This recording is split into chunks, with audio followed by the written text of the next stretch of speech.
Hello everyone, this is Vijay. In today's lecture, we talked about bioethanol from sugarcane juice.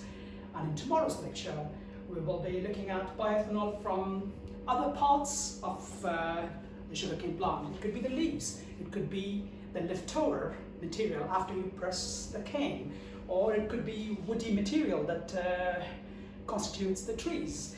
So the ethanol that you get from this is known as a 2G ethanol or cellulosic ethanol. And as you can see, here are the leaves. I need to do something before I can get the ethanol from these, right? Because they are polymers, they're made of polymer. You know, the midrib is made of lignin. The leaf itself, it's made of cellulose and hemicellulose.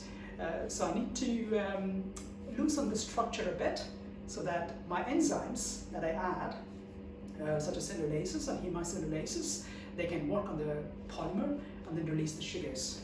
So the first step is the pre-treatment, where you loosen the structure. The second one is the hydrolysis, where you add the enzymes, and finally the fermentation. So you've got 3 steps, unlike squeezing the juice, the cane, getting the juice and fermenting it.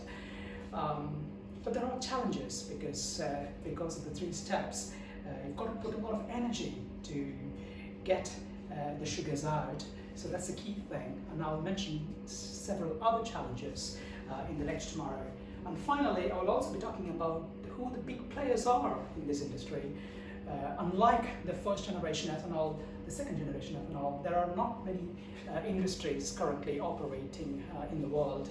A bit about cost and capital expenditures and what the final product price would be from such a process. So these are some of the things that we'll be talking about in tomorrow's lecture. See you tomorrow.